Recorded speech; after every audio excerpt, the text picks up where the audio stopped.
¿Qué tal? ¿Cómo están? Se va definiendo cada vez más el grupo de los octavos de final, cada vez hay más equipos clasificados, más equipos eliminados también. Hemos tenido una jornada muy intensa, la última. He estado, les cuento, en el partido que se jugó en Dallas entre Costa de Marfil y Noruega, que ganó Noruega 2-1. Vamos a hablar también, por supuesto, de lo que pasó con Francia. Qué candidatazo Francia, ¿eh? Después del partido con Suiza mete miedo, realmente Francia. Mete miedo y realmente ya no sorprende nada, ¿no? Es capaz de todo. Y finalmente México, que sigue avanzando ante rivales todavía no del todo fuertes, pero que bueno, ya haber pasado Ecuador y de la manera con que lo pasó, empieza a llamar la atención un poquito más. Pero bueno, vamos a hablar de todos los partidos. Voy a comenzar hablando por orden del primer partido que vi en el estadio, que es el partido que Costa de Marfil perdió frente a Noruega 2-1, faltando 5 minutos.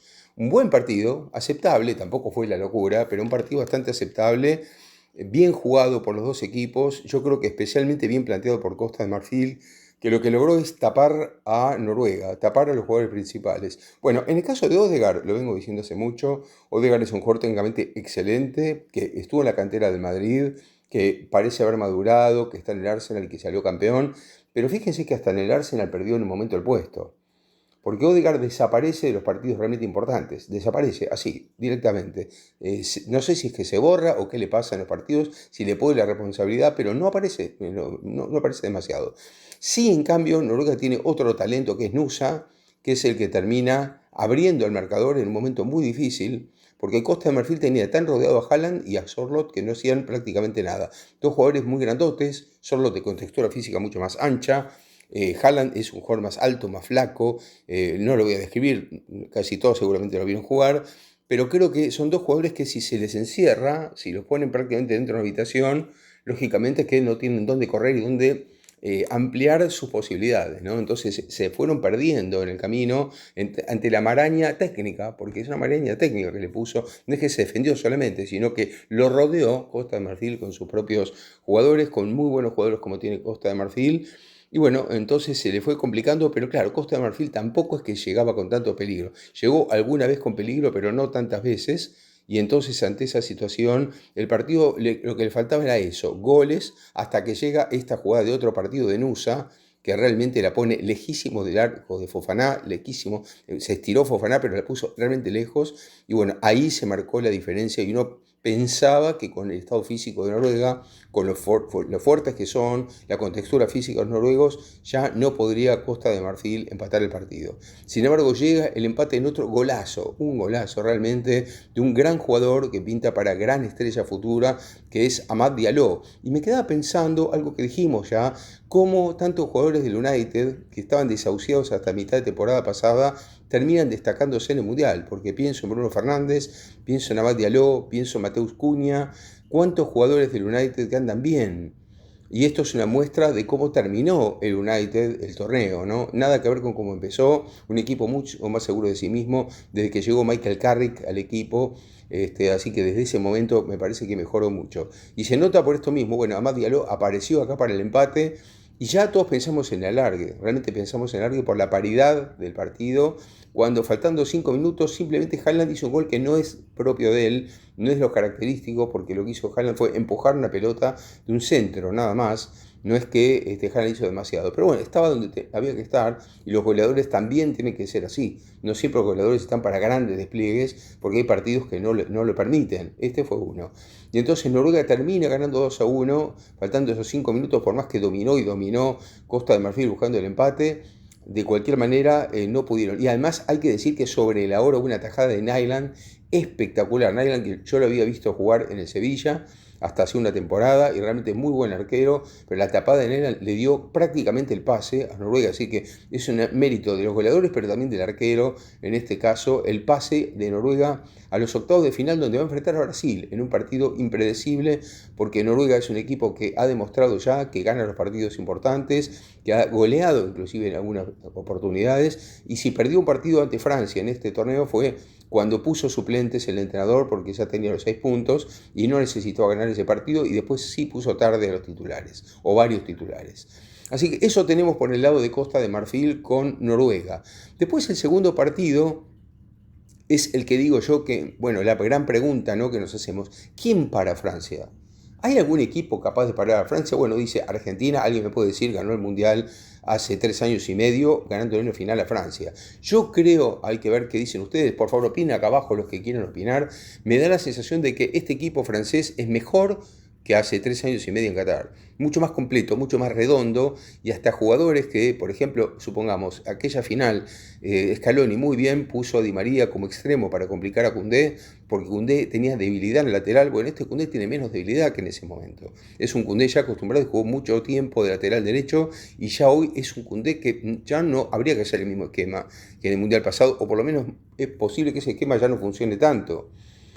Los dos centrales de Francia son dos centrales rápidos. En la mitad de la cancha, muy bien Rabiot, conectando con los demás compañeros de la mitad de la cancha. Tchouaméni, bueno, de apoyatura, pero Rabiot especialmente muy bien. Ni hablar de los delanteros, realmente espectacular. Tiene 6 o 7 delanteros de primerísimo nivel. Fíjense que además de los 2 goles de Mbappé, otra vez apareció Barcolá, pero hizo 3 goles, 2 tiros en el palo y convirtió al arquero sueco en figura, en cierta forma, porque tapó muchísimas situaciones de gol, pero otras se fueron al lado del palo. No fueron goles de casualidad. Hay una media volea de Olise exquisita, que la pelota pasa al lado del palo.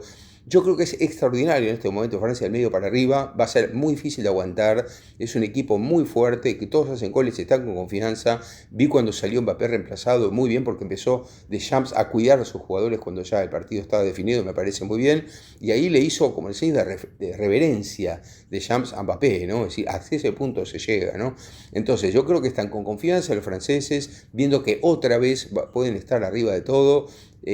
Yo creo que asoma la posibilidad ya de ser finalista, pero claro, ahora va a tener que pasar el duro escollo de Paraguay y los franceses saben bien lo que eso significa, porque en el 98, cuando fueron campeones del mundo por primera vez, para atravesar lo que fue en aquel momento Paraguay fue durísimo y terminó en un gol de oro de Laurent Blanc cuando ya parecía que iban a los penales.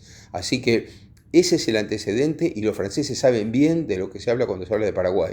Muy complicado, seguramente alguno de estos jugadores ya había visto, empezaba a ver fútbol y entonces tiene algún recuerdo o por YouTube o de alguna manera dio aquel partido, porque aquel partido fue tremendo, era un mejor Paraguay que este para mí, pero este Paraguay viene con la enorme motivación de haber logrado un éxito resonante como haber eliminado a Alemania de un mundial. Entonces vamos a ver qué pasa. Si Paraguay pasa, es una hazaña todavía mayor, mucho mayor que la de Alemania, les puedo asegurar, pero realmente tiene pinta muy complicado porque Francia es un equipo de una potencia y de una cantidad de goles impresionantes y jugadores buenos en todos los puestos, y hasta, fíjense, sale un jugador y entra otro, entra Cherki, entra Matetá.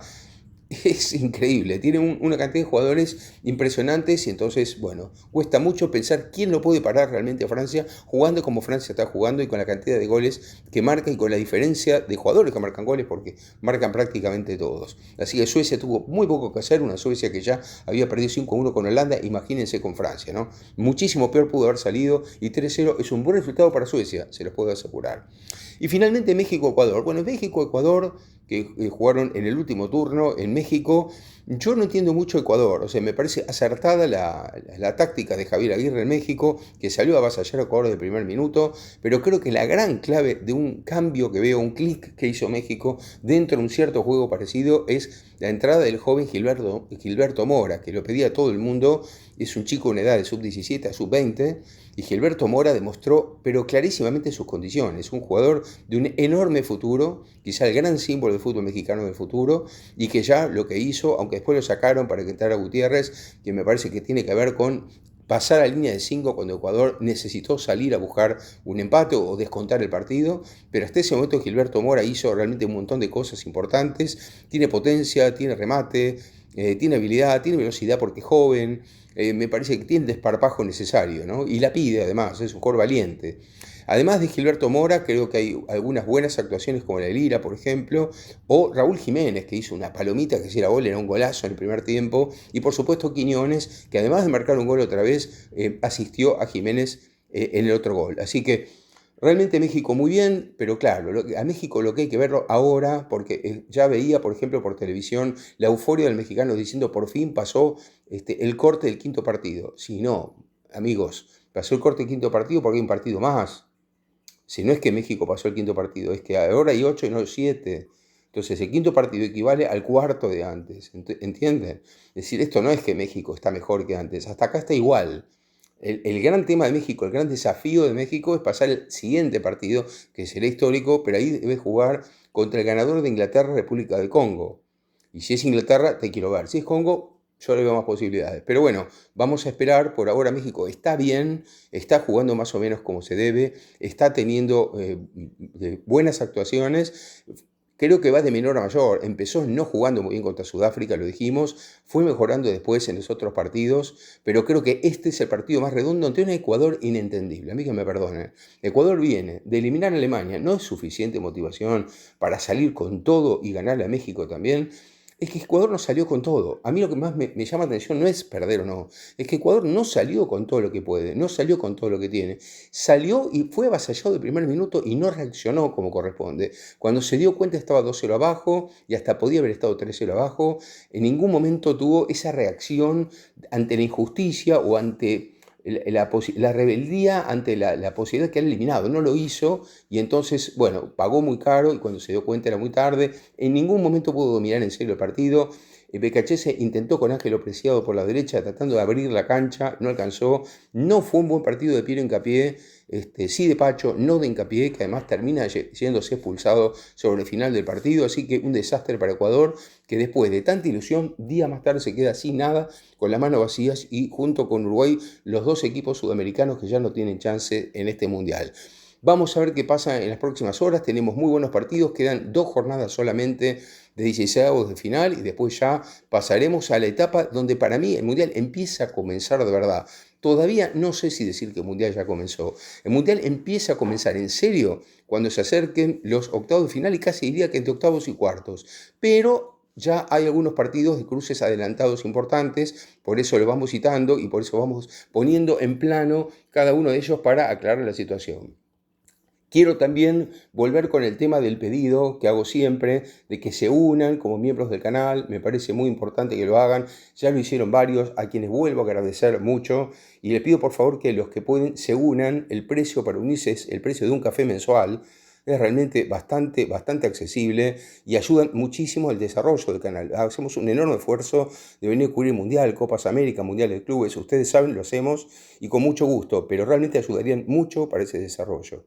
Y por otro lado, también a los que no, les pido que se suscriban. Hay muchos que están viendo el canal, que les gusta, que lo siguen, pero no sé si todos se han suscrito al canal. Si no lo hicieron, por favor, háganlo. Eso es gratuito y también ayuda mucho, ¿sí? Así que bueno, eso es todo. Como les decía, pongan acá abajo qué piensan, qué equipo le puede ganar a Francia, si alguien le puede ganar a Francia. Así que bueno, los espero en el próximo video. Les pido como siempre que pongan me gusta acá abajo, que lo compartan y no olviden de suscribirse. Hasta la próxima.